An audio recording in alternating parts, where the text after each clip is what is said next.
Yo ezali prière nangai tope losambo nangai nazali kosala epai ya Molimo Mosantu sa divinité Papa Simon Kimbangu Kiangani wazali nzambe na biso. Tozalaki na devoir monene papa na makambo nyonso ezokwela biso na mokili. Tozalaki pe na tembe mingi ya koyeba tokolobela makambo na biso nani pa ya nani tokosenga pa ya nani. Kasi ezalaki devoir lokola balakisi bapesaka bana classe. Biso pe tozalaki na devoir. Kasi devoir yango ezalaki ya kotuna epai ya baoyo ya biso bakoko bakenda. Nani azali nzambe na biso po tokoma kosenga epai na ye. Yango wana tomipimaki biloko.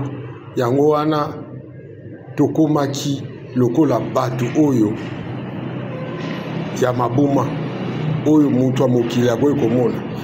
Kasi Papa Simon Kimbangu sa divinité papa Molimo Mosantu nzambe totuni epai ya bakoko bakenda oyo tokotaki en contact na bango. Papa Simon Mpadi, Talukutu, Tata Wonda, Papa Daniel Kanza, Papa Nzezalando, Bambuta Kingotolo, Bambuta Kasavubu, Bambuta Mwanda Vital, bakoko na biso nyonso oyo bakenda tokotaki en contact na bango mpona kotuna bango kote bokendaki nzambe azali nani.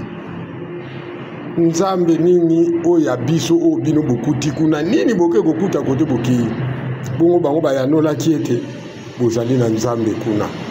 Awa biso tokuti Simon Kimbangu Kiangani nzambe. Papa Simon toyebi ete na tembe na biso toyebi ete na kobunga na biso ete ezali kopesa yo mawa ezali kopesa yo kanda na yango obomaka mokili pona tembe pe kobunga na biso pona kososola teke yo ozali nzambe. Lelo bato oyo bazali kosala manduki bazali kosala makambo mabe po bayebi nzambe na bango te. Po tango batuni baoyo ya bango bayebisi bango ke Simon Kimbangu nzambe, alors bamoni ifo basala mabe. Papa Simon Kimbangu Kiangani Molimo Mosantu toyebi ke yo nzambe. Lelo eza mokolo na yo okelaki moto bongo lobi mokolo ya lomingo okopema. Osalelaki moto eloko nyonso opesaki biso mibeko totosaki te. Kasi papa okolimbisa biso te lokola toza na yo. Oye na biso kuna na likolo ozali kuna na molimo. Bakoko na biso baza komona yo pamba te bawiti koyebisa biso. Bongo lelo oza na biso papa. Lelo eza mokolo yo zongaki lisusu oye kati na biso po biso to comprendre rango. Kasi basusu ba comprendre kasi biso ba oyo to comprendre yo ozali nzambe. Papa okolongola pasi oyo te oza capable ya kolongola pasi oyo bana na yo bazali nango. Oza capable ya kosilisa bitumba na RDC. Papa Simon Kimbangu Kiangani pamba toza Molimo Mosantu. Papa Simon Kimbangu oza capable ya kosilisa ba malade ebele oyo bana na yo bazo kokufa nango. Papa Simon 1921 yo moko lobaki ke bokonyoka malisusu te bokende kotanga pamba te baoyo bazonyokola bino lelo loki bokozwa ba place na bango. Esengeli boyekola yo nde moto tindaki biso totanga. Yo Papa Simon premier homme de science olobi esengeli botanga. Papa Simon Kimbangu Kiangani biso toyebi yo.